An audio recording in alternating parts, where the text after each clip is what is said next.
peu plus précis, Oui. je vais ici présenter des situations objectives que tous les Centrafricains connaissent. Abdoulaye Hissène. Abdoulaye Hissène est un chef de guerre, un chef de groupe armé qui a sévi en République centrafricaine et qui est accusé par nos compatriotes, d'exactions qui sont constitutives des crimes les plus graves du monde, crimes contre l'humanité et crimes de guerre. C'est ça. Ensuite, deuxième phase, Abdoulaye Hissène a été poursuivi, jugé à Bangui par la cour criminelle et condamné par contumace.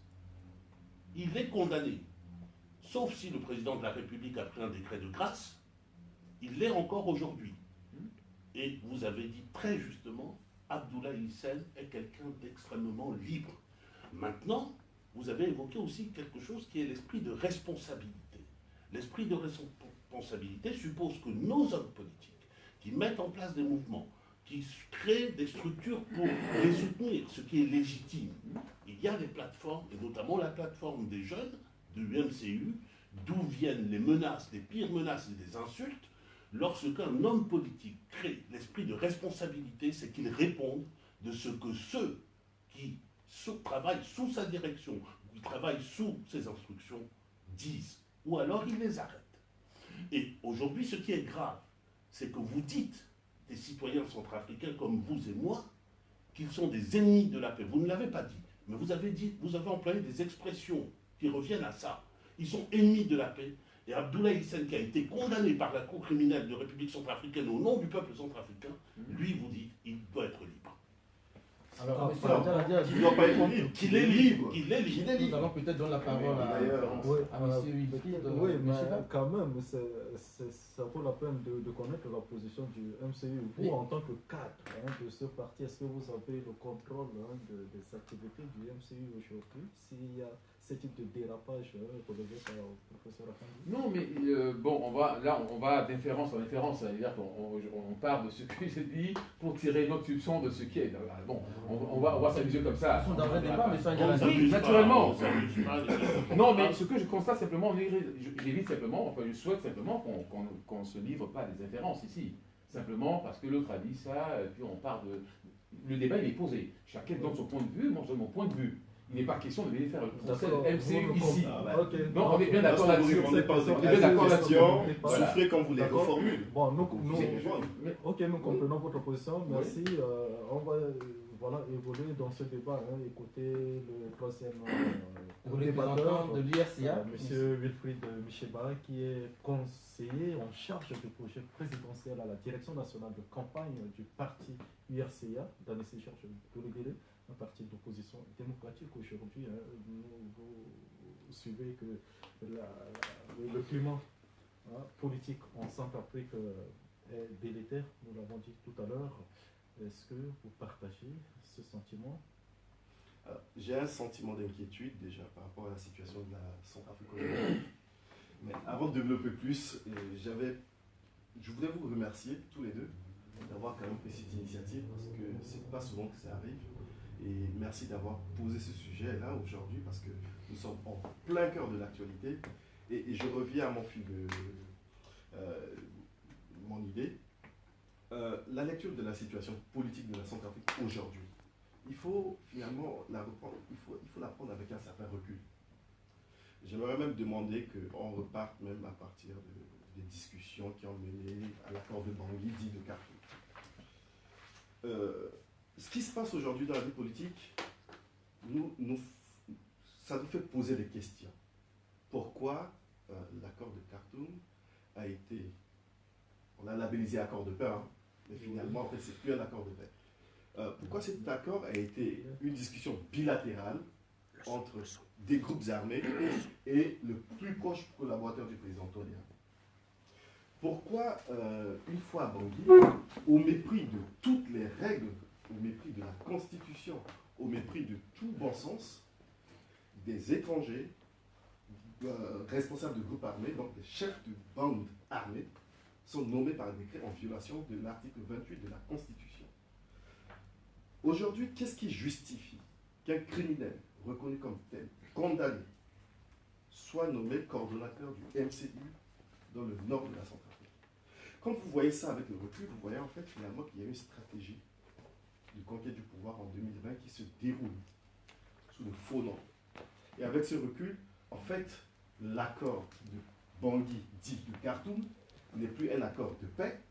En fait, c'est un accord politique électoral qui ferait que les bonnes armées vont maintenir leur position pour favoriser la réélection du président Touadéra d'ici un an. Et nous sommes dans cette configuration-là. Tous ceux qui sont libres et qui avaient la sensation d'être libres, qui pouvaient s'exprimer à Bangui aujourd'hui, sont terrorisés. Nous sommes terrorisés dans notre pays. On nous dit que nous sommes en liberté, mais M. Beninga a demandé de l'eau, qui est un droit. On l'a foutu en prison. Aujourd'hui, tous ceux qui osent prendre la parole parce qu'ils n'ont pas pris des armes, parce qu'ils ne sont pas dans ce fameux deal avec le gouvernement aujourd'hui, ils sont terrorisés à Bangui. Il n'y a pas de lieu de parler. Et c'est finalement vers une accentuation de la crise que nous allons. Parce que les populations en ont marre de cette crise.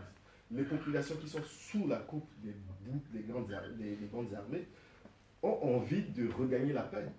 Il se trouve que ces populations se rendent compte aujourd'hui qu'ils ont élu un président de la République qui a mis en place une équipe, qui a créé un parti politique, et ce parti politique s'est transformé en branche politique des bonnes armées.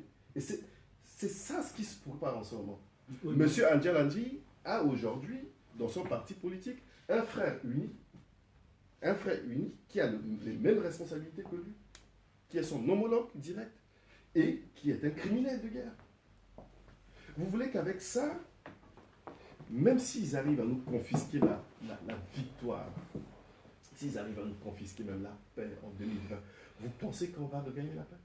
Oui, mais revenant justement sur un élément de votre développement, vous avez dit qu'à Bangui, aujourd'hui, les gens ne sont pas libres.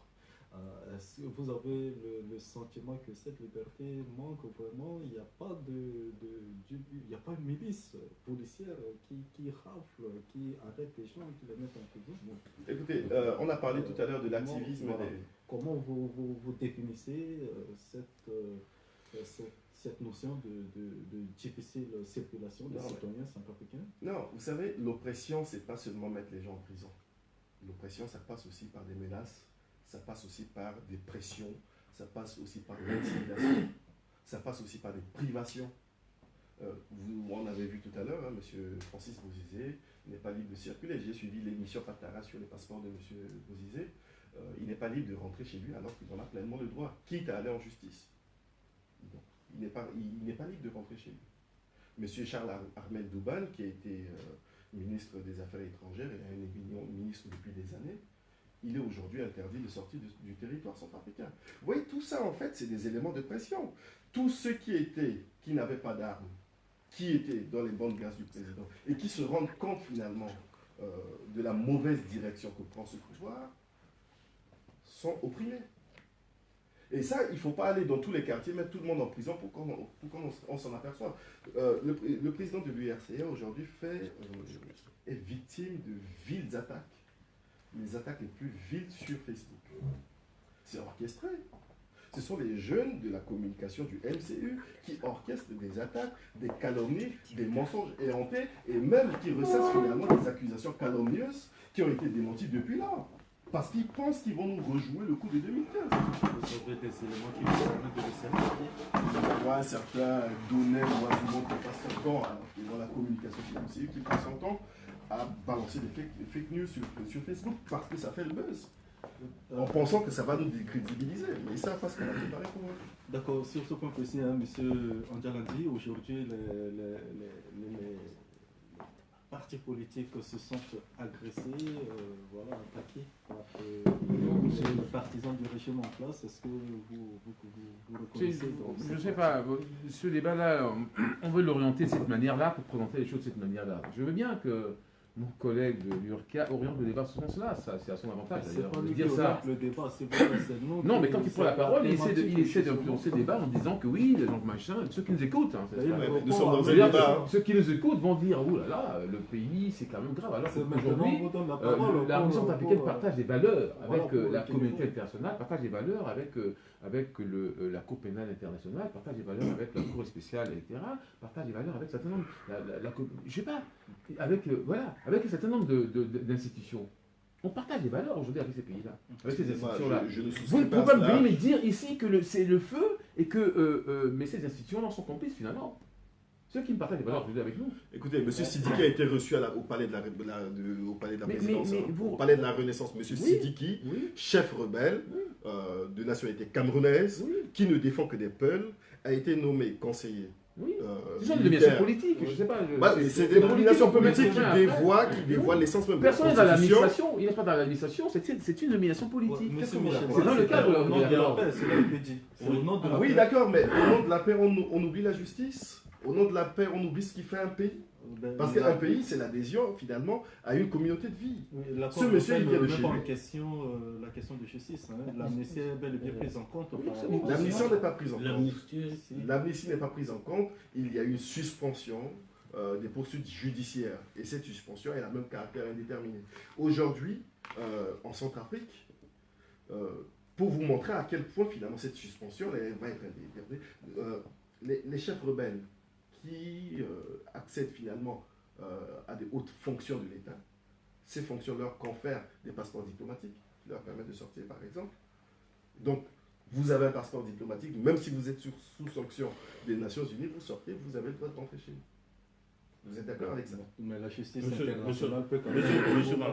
La justice internationale n'est pas au-dessus. Je vais rester un peu avec c'est sur ce point-là, juste pour éclairer ce point-là, parce que c'est un point quand même important. Il faut que nous parlions de choses sur des bases claires et précises. L'article 28 interdit toute participation dans des fonctions publiques, tout exercice de fonction publique. Il ne dit pas tout exercice d'une activité dans la fonction publique. Il oppose la fonction publique à la fonction privée. Quand on est conseiller du chef de l'État, ce n'est pas une fonction privée, c'est une fonction publique, la plus haute. Les fonctions politiques sont des fonctions publiques au sens de la Constitution. Donc, ces précisions-là sont... et puis, deuxièmement, vous avez évoqué la question de l'amnistie. Ça nous ramène à l'accord de Khartoum. L'accord de Khartoum, selon moi, à mes yeux, pose l'amnistie de tous les crimes qui auraient été commis jusqu'à la date de la signature à Bangui. C'est la raison pour laquelle, lorsque le conseiller spécial du chef de l'État vous présente l'accord de Khartoum, il vous dit l'accord de Khartoum, c'est un accord nouveau, il y a des sanctions qui sont assorties, mais ce sont des sanctions de nouvelles exactions. De nouvelles exactions. Le reste, avant, est effacé. Ça s'appelle de l'amnistie. Le mot ne figure pas dedans, mais on a effacé. C'est la raison pour laquelle on voit tout ce qui se passe et que les chefs des groupes armés circulent librement. Et à la limite, et même pour après, nous avons de l'inconséquence politique et de la contradiction absolue lorsque deux chefs de groupes armés, Abdoulaye Miskin et Ali Darassa, Abdoulaye Miskin bloque la route pour aller au Cameroun. Lui, on lui envoie la MINUSCA, on le menace de la justice. Il n'est pas peul. Il n'est pas peul, il n'a pas... ce qu'il a fait est grave, mais il n'a pas... Il a asphyxié le pays. Il a asphyxié le pays, mais il n'a pas versé de sang. Peu de temps après, Zamba, Mobile, 120 personnes noyées de personnes. Et celui-là, on va l'introniser après, devant les Nations Unies. Vous avez raison tout à l'heure, M. Angelandi, de dire nous partageons les mêmes valeurs avec la communauté internationale. Moi, en tant que citoyen centrafricain, la communauté internationale est en train de devenir aujourd'hui l'ennemi du peuple centrafricain. Est en train de cautionner des choses qui ne sont pas dans l'intérêt du pays, ne sont pas dans l'intérêt du peuple. Et je terminerai juste sur un point qu'on n'évoque jamais. Justement, cette communauté internationale a quoi à gagner dans le malheur du peuple centrafricain?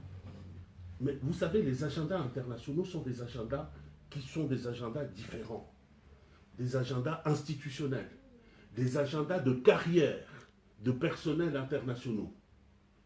Le représentant, par exemple, de l'Union africaine, qui vient et qui tient à tout prix, qui prend les chefs des groupes armés sous le bras, vous croyez qu'il a une carrière à manager?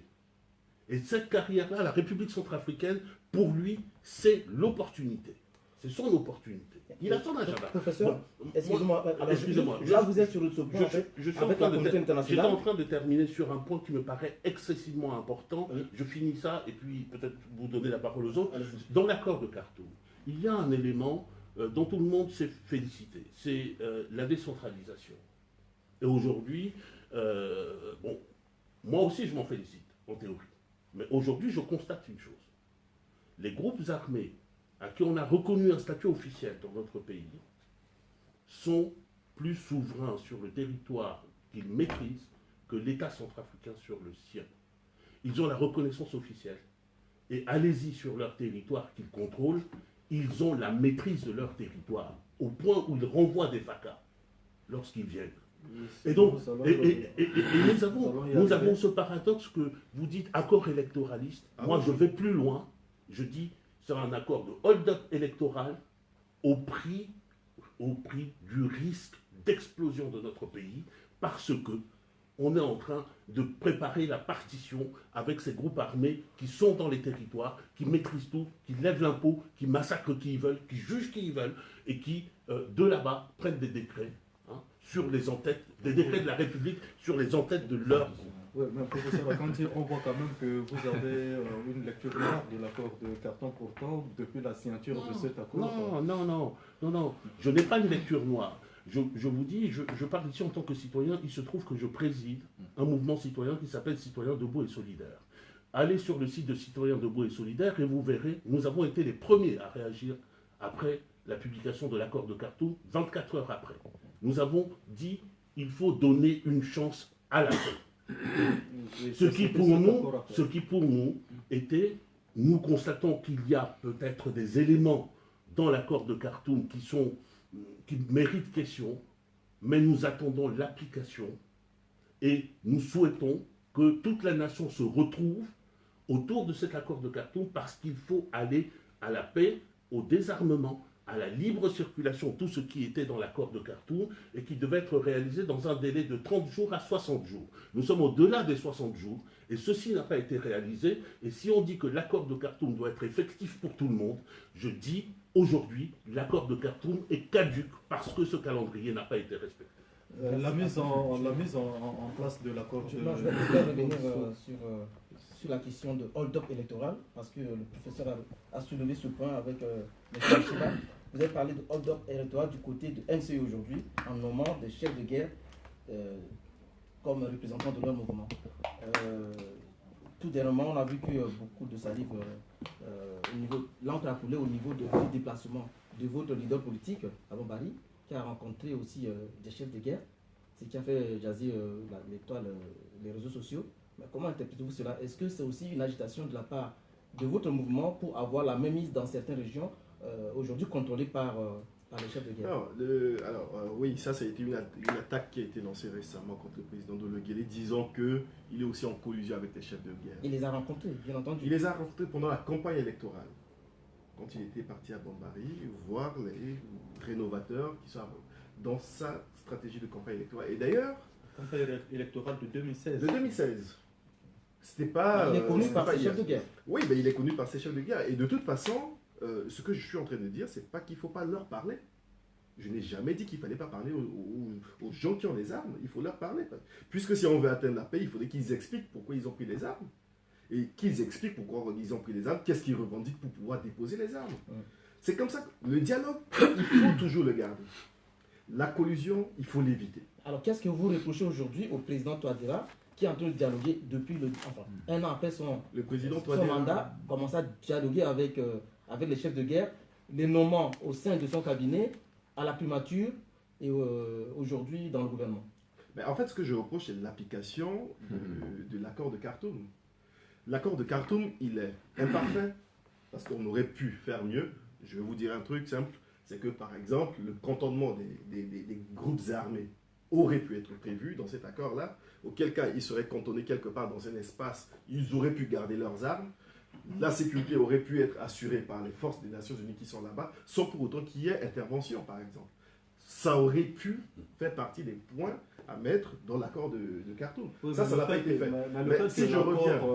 demande aux groupes armés de cesser immédiatement les armes revient quand même à ce... Est-ce qu'ils ont cessé non, justement, malheureusement, ça n'a pas été justement, vous voyez, vous faites confiance à des gens qui ont pris les armes quand même contre la population en leur demandant d'arrêter de tirer sur cette population-là. Ça fait des années qu'on leur demande et ils ne l'ont jamais appliqué. Donc on ne va pas non plus faire confiance à des gens qui n'ont jamais respecté leurs paroles.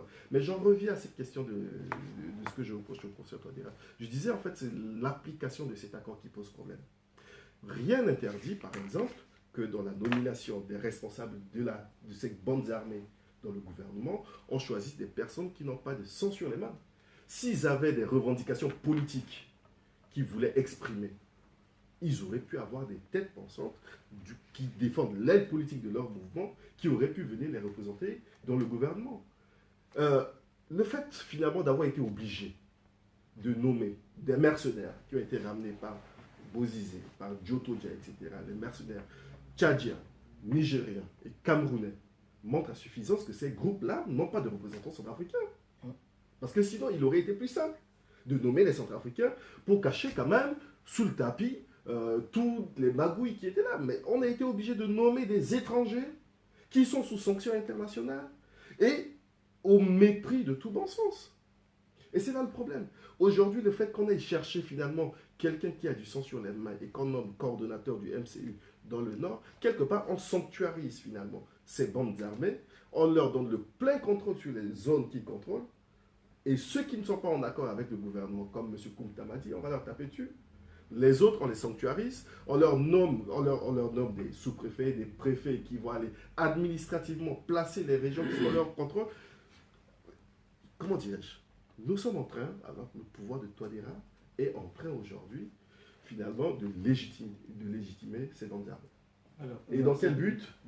Pour que pendant les élections, puisqu'ils ont le contrôle des armes là-bas, puisqu'ils ont le pouvoir de la terreur sur la population là-bas, ils vont remplir les urnes. Donc vous craignez de ne pas pouvoir faire campagne dans ces zones, vous?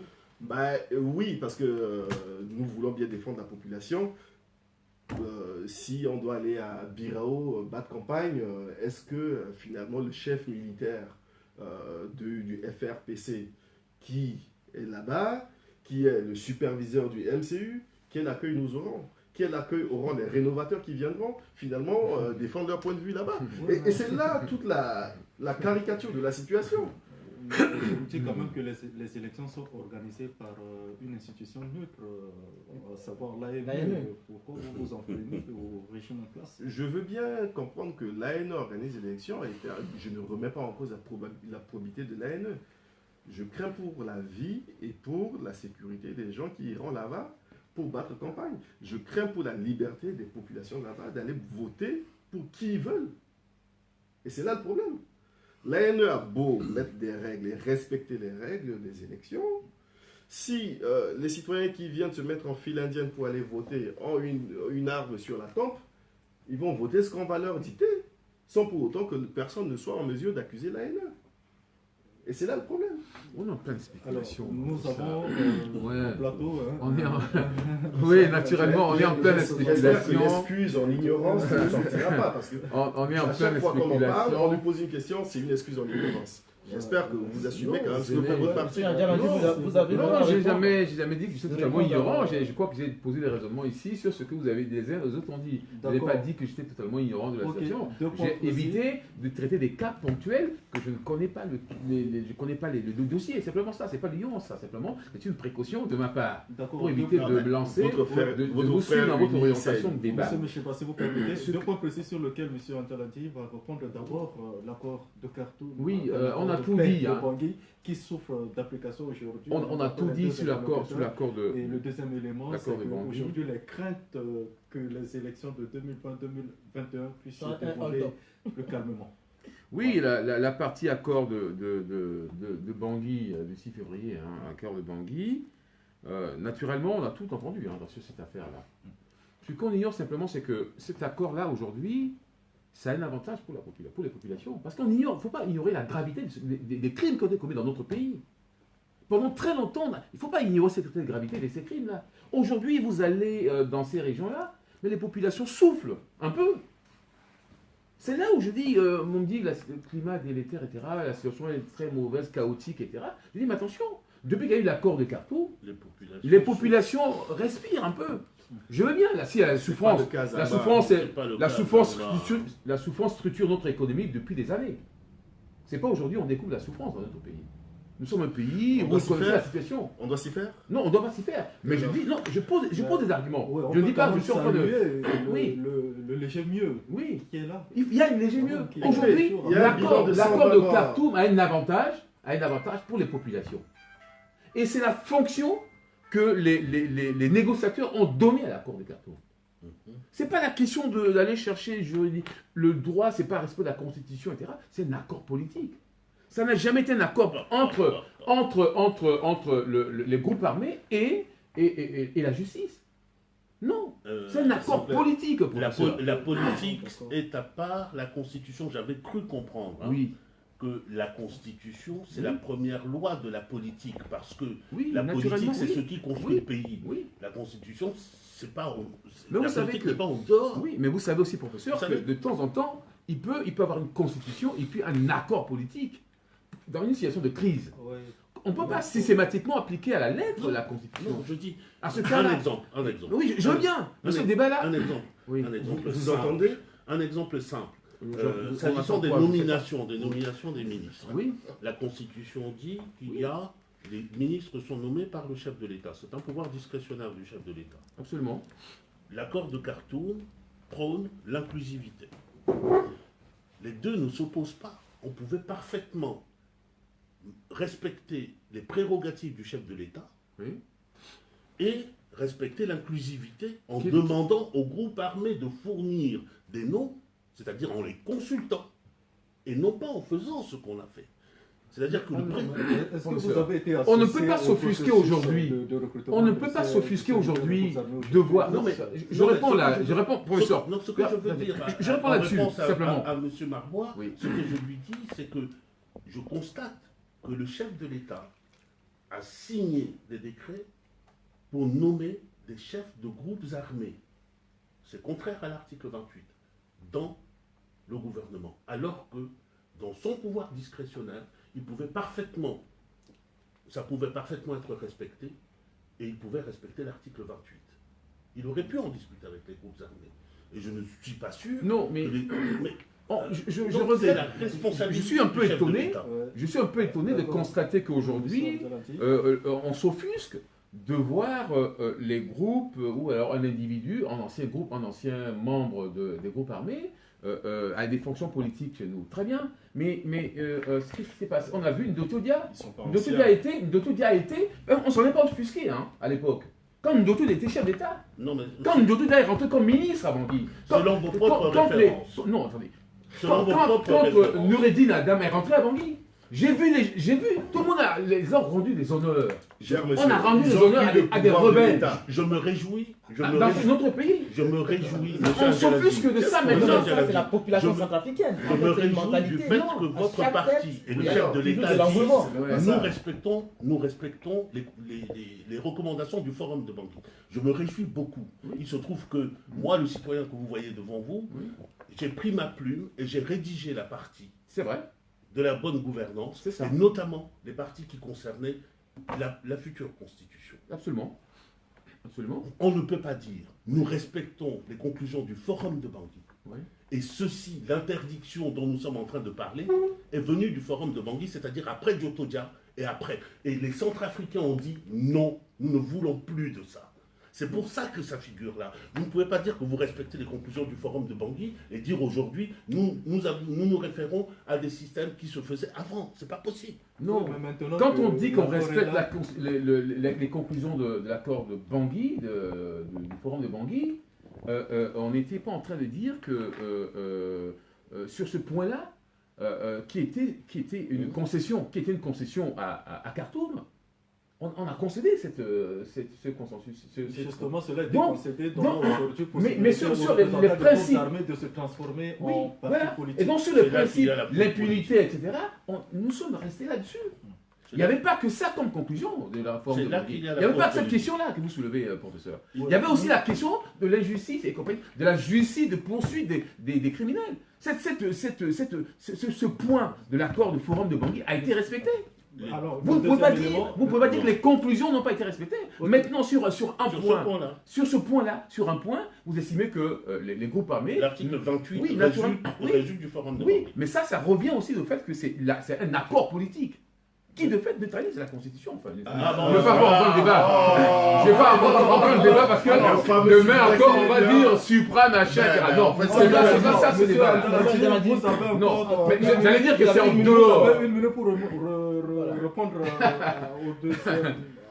au deuxième volet de la question soulevée par le débatteur, à savoir les inquiétudes sur les élections à venir. Oui.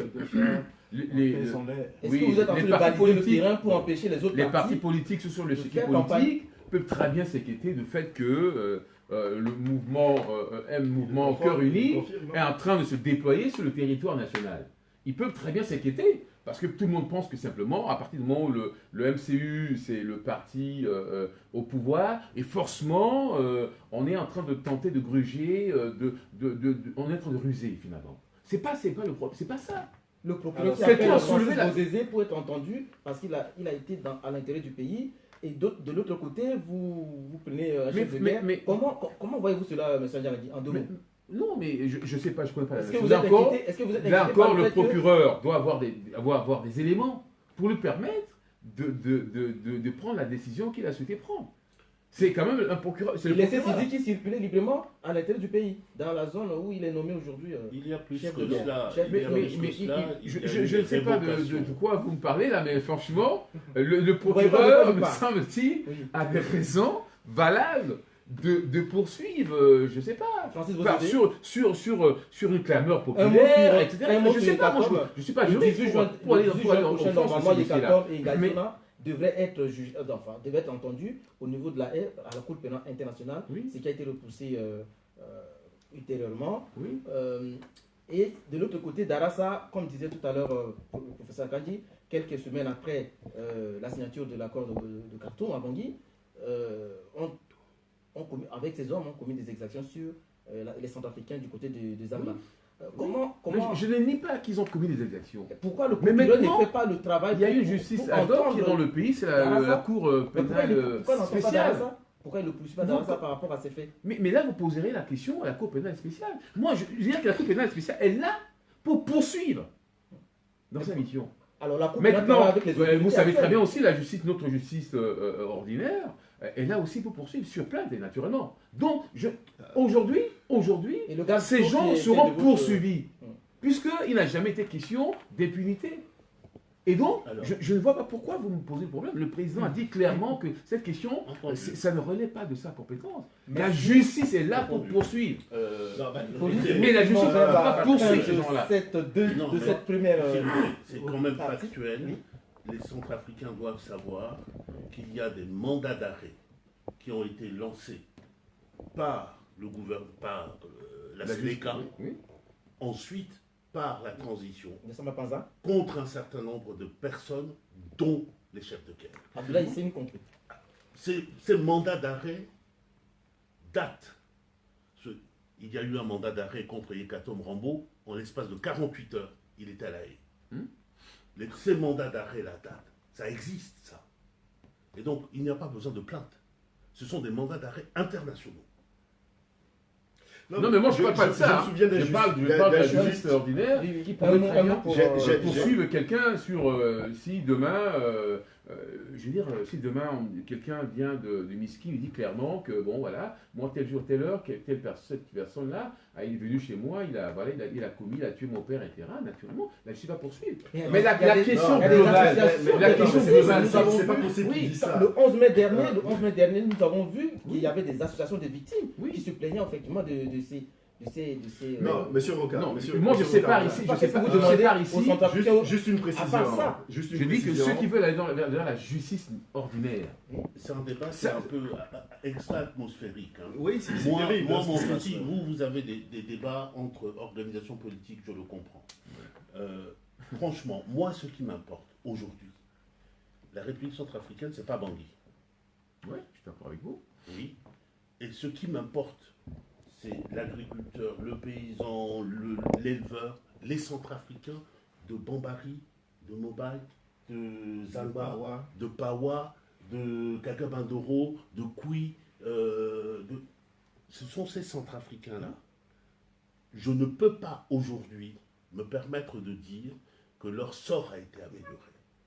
Il y a dans l'accord de Khartoum 3 choses qui pour moi étaient très importantes. De ce point de vue-là, c'était la libre circulation qui devait être immédiate. Deuxièmement, le désarmement qui permet de ne plus avoir de fusil pour tirer sur les autres. Troisièmement, la dissolution des groupes armés. Ces éléments-là, ces 3 éléments-là, rien n'a été accompli. Rien n'a été accompli. On nous dit, la paix n'a pas de prix. Dites-moi le prix que les groupes armés ont payé pour la paix et dites-moi le prix que les Centrafricains ont payé pour la paix avec leur sang. Non, mais non, attendez, voilà. Le professeur me parle du sort de Centrafrique qui ne serait pas amélioré. Je ne sais pas de quel sort il parle, économique, etc. Je ne sais pas. Moi, ce que je constate, et ces gens-là, moi, ce que je constate simplement, c'est que le climat s'est amélioré dans le pays. Moi, je ne sais pas, moi, il parle de... Ponctuellement, je réponds de manière générale. Non, je ne parle pas de Bangui, je parle à l'intérieur du pays. Le climat s'est apaisé. Donc, on ne peut pas venir me dire le sort, etc. Moi, je sais connaître le sort, c'est autre chose. C'est dans une autre notion. Maintenant, l'épreuve, s'il vous plaît, parce que là, il nous reste un second volet et nous avons largement... Mon contradicteur du MCU, il est en train d'expliquer que de toute façon, on peut allègrement violer la Constitution pour la paix, parce qu'un accord, c'est politique, c'est ceci, c'est cela. Il faudrait que finalement, toutes les victimes viennent porter plainte pour qu'on puisse leur rendre justice, etc. Je pense que vous êtes dans la déformation, c'est ce que vous avez dit. Vous déformez un peu ce que j'ai dit. Quand on fait de la politique, on a une petite notion de ce qu'est l'État. Et l'État, la politique, c'est ça qui détermine la justice. La justice, en Centrafrique par exemple, est sous la coupe du ministère de la Justice. C'est le ministre de la Justice qui instruit par exemple le procureur de porter plainte, d'instancier une action en justice contre tel et tel individu. Non, pas nécessairement. Non, pas nécessairement. Je suis en train de parler du fonctionnement de l'État dans lequel on constate des dérives à grande échelle où le ministre de la Justice peut instruire, par exemple, le procureur de la République de mener une action contre un certain Darassa ou contre un autre chef rebelle. Et ça, c'est comme ça que les choses fonctionnent. Aujourd'hui, ces chefs rebelles ne sont pas inquiétés quand ils sont à Bangui parce que le politique a mis son veto. S'il n'avait pas mis son veto, ils auraient été traduits en justice, ils auraient été appréhendés. Et c'est de ça que je parle.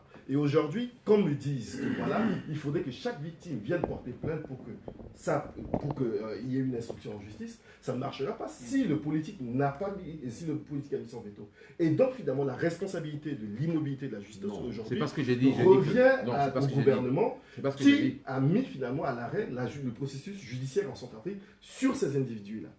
Mais lorsqu'il s'agit, c'est exactement le cas. Lorsqu'il s'agit d'attraper ceux qui ne posent pas problème au gouvernement, ils sont attrapés, mais manu militari, de façon expéditive, et la justice passe.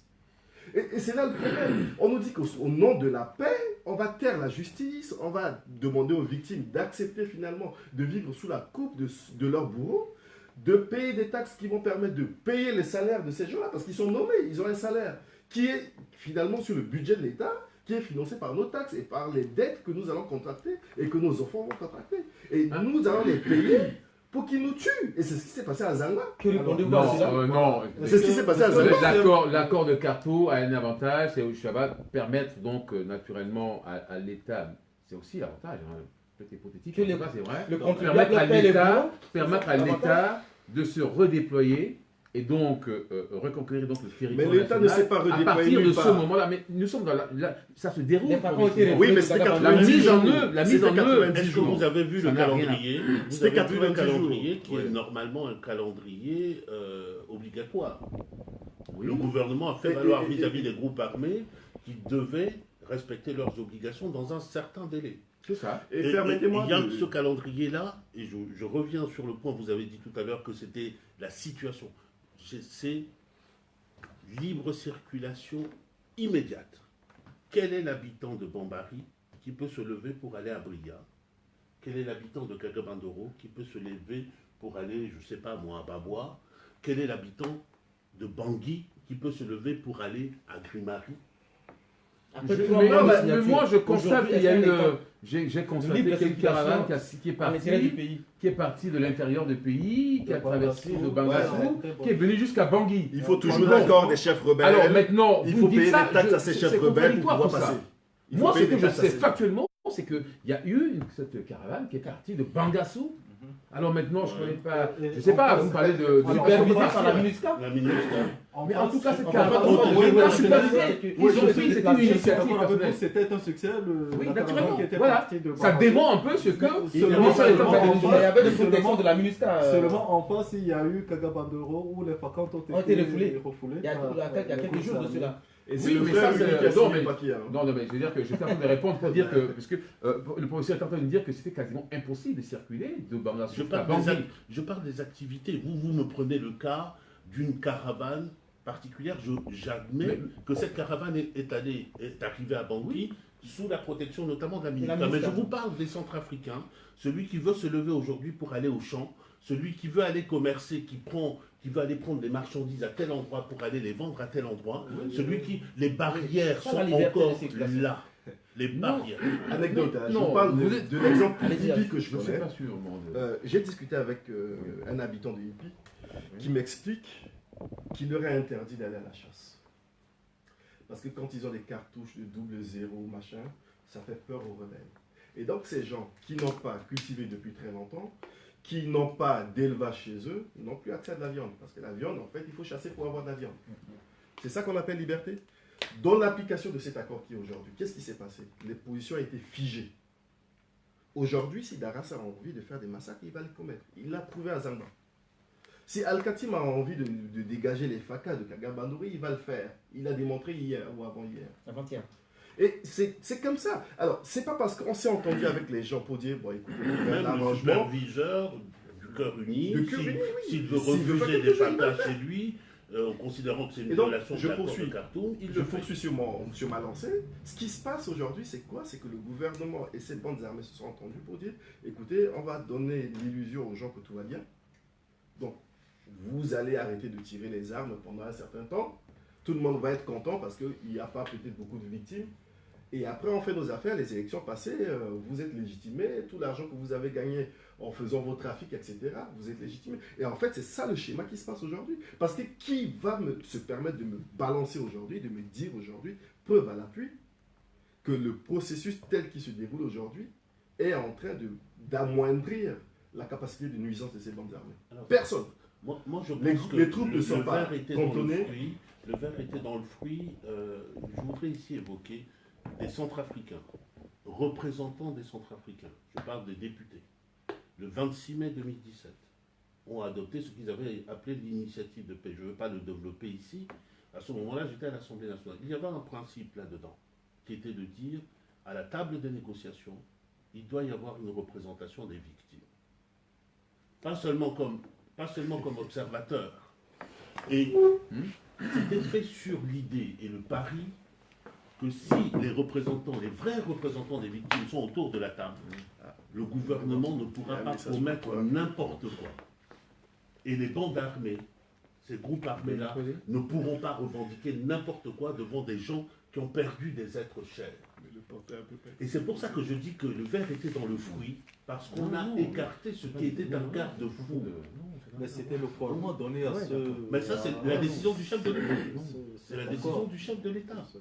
C'est la décision du chef de l'État. Mais à ce moment-là, principe de responsabilité, nous dit Roger Ndiaye, il faut assumer la responsabilité jusqu'au bout. Quand je décide de quelque chose dans ma vie, j'assume la responsabilité. D'accord, nous terminons donc la première partie de cette émission sur ce vocable-là, la responsabilité qui incombe à toutes les parties prenantes voilà, à cet accord de Khartoum, qui dit aujourd'hui accord de paix de Bangui. Accord de paix de Bangui. Deuxième partie de ce débat, Roca Rollin, ça concerne justement la problématique de la contribution de la diaspora à la stabilisation politique en Centrafrique et au relèvement économique de ce pays. Nous, cela tombe au point parce que nous réalisons ce débat sur le territoire. Voilà, au-delà de nos frontières, Hippolyte, bien entendu. Donc, la diaspora, enfin, j'aime bien dire les expatriés de la diversité, donc les Centrafricains de la diversité. La diaspora, pour moi, c'est un peu... j'aime pas trop employer cela, donc voilà. Et quelle contribution pour nous qui sommes au-delà des frontières et qu'attendent en fait aujourd'hui nos compatriotes qui sont sur le continent. Donc, Hippolyte. Oui, la première question au professeur Akanji. Aujourd'hui, à la faveur de l'accord de paix, j'aimerais reprendre les termes de M. Antaladi. On sent un léger mieux aujourd'hui sur le territoire. Les agressions ont baissé d'intensité à l'intérieur du pays. On peut quand même parler en termes d'un minimum de libre circulation des biens et des personnes. Est-ce qu'on peut dire, même si la situation reste critique, cette situation, nos ressources qui sont hors du pays peuvent commencer à rentrer?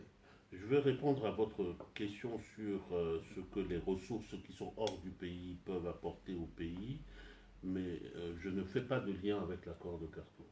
Je ne fais pas de lien. Je vais vous dire pourquoi. J'ai été pendant 2 ans et demi à Bangui, à l'Assemblée nationale. Je suis ressortissant de Congo, qui est dans la zone de Alidarassa. J'ai toujours voulu aller à Congo, mais je ne veux pas aller accompagné par la MINUSCA parce que c'est ma liberté de fils du pays. Je veux circuler pour y aller. Et je n'ai pas pu y aller parce que c'était trop dangereux. Est-ce que vous pouvez me dire qu'aujourd'hui, je peux arriver à Bangui et aller à Congo? C'est impossible. Impossible. Donc, lorsque vous dites que la situation a changé, là, c'est un cas concret. Et je ne veux pas lier les deux. Je veux dire que nous tous qui sommes ici, nous aspirons, moi en partie, moi, je parle pour moi, j'aspire à rentrer dans mon pays, à revenir dans mon pays pour travailler, pour enseigner, pour faire ce que je peux faire le mieux, etc. Mais ça demande, mais c'est quelque chose qui n'est pas lié seulement à cette situation-là. C'est une situation ancienne, c'est pas une question de régime, hein. C'est une situation ancienne et que nous n'avons pas jusqu'à maintenant su traiter comme elle se traite.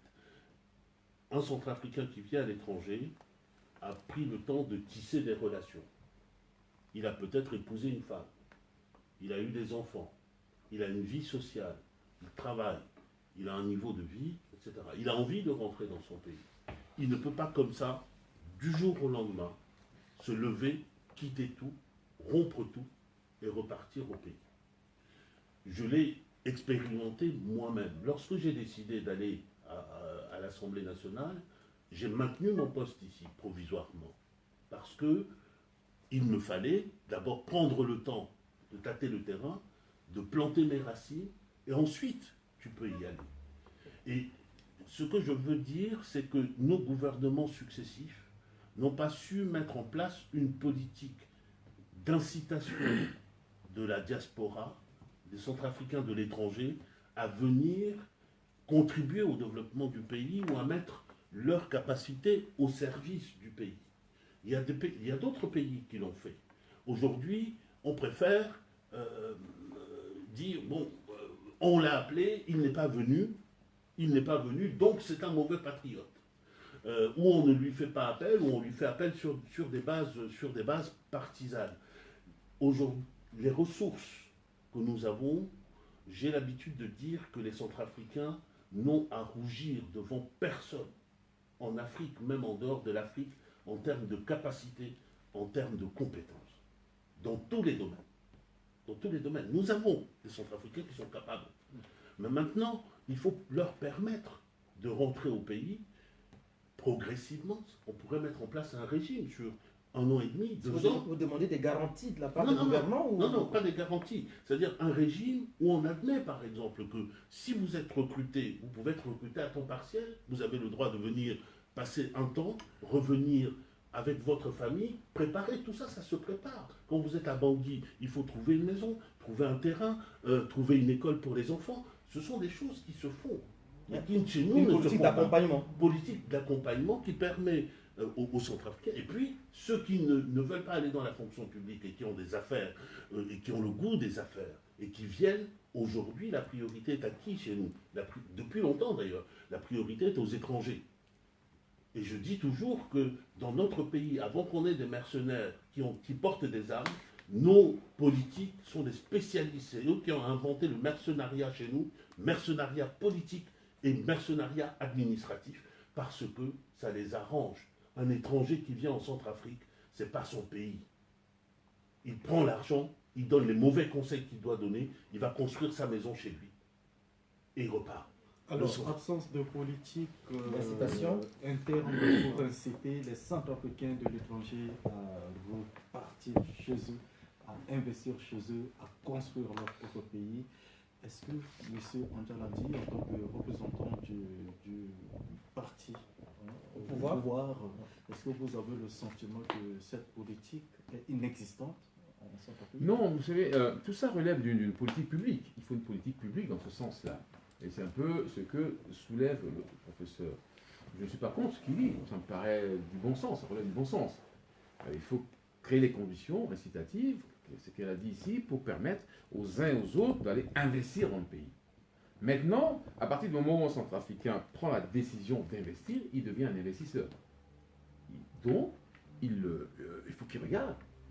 Quand on est investisseur, bon, naturellement, on fait une étude, on fait des plans, on fait un certain nombre de choses, etc. On regarde l'environnement juridique, le code des investissements, comment il fonctionne, etc.